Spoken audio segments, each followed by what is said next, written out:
Greetings and salutations. My name is Damian Marshall, and I am a licensed mental health professional. I'm also a doctoral student approaching completion this year, 2023. My specialty areas include cognitive behavioral therapy, acceptance and commitment therapy, couple therapy, motivational interviewing, mindfulness, trauma-informed therapy, and experiential therapy. Now, today we are going to talk a little bit about forgiveness. What it is, what it may mean to you based on your experiences, and what it is not, which is very important because in order for us to know what is, sometimes we have to know what is not.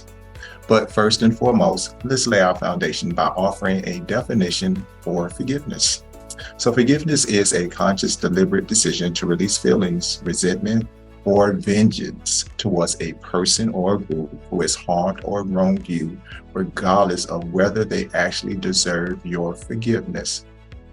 In simple terms, forgiveness is solely about you. So repeat after me. Forgiveness is for me.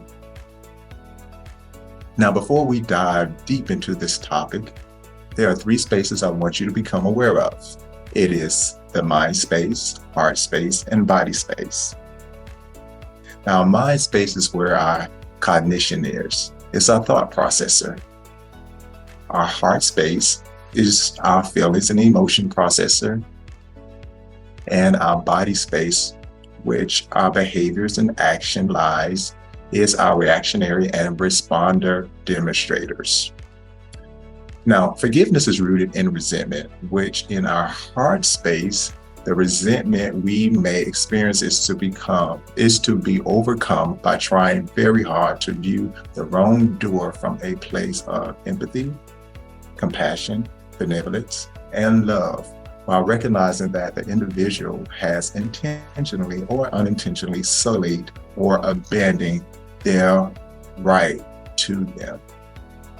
In addition, it is an act of honoring the pain of injustice or injury and working consciously to relinquish anger and resentment while cultivating kindness and care towards your perpetrator. And that's something I feel is pretty hard to do sometimes. But guess what?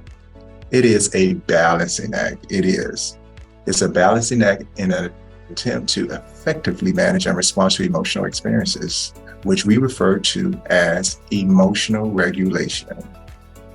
Now, just as important as it is to define forgiveness, it is also important to understand what forgiveness is not.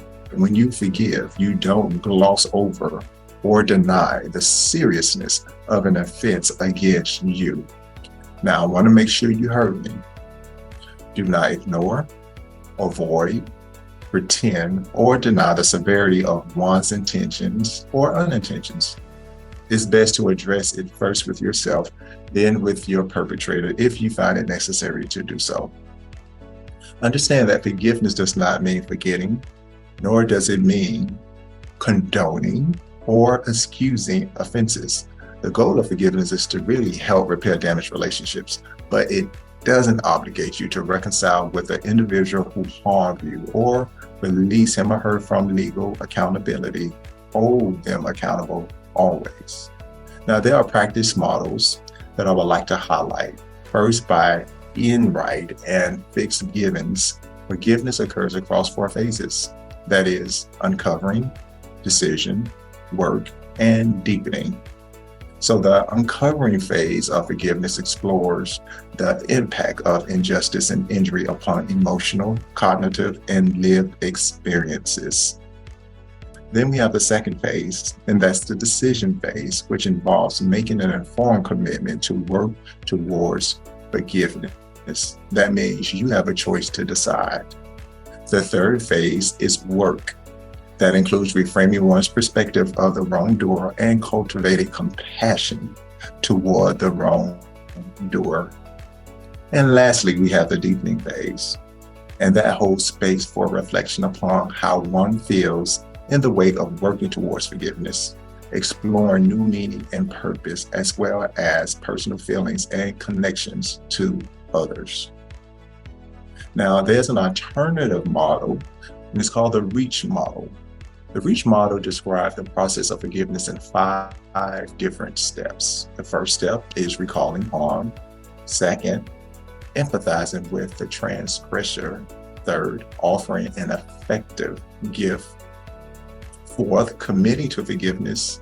And the fifth step is holding on to that forgiveness through self-maintenance. So that means forgiving is ongoing. All right.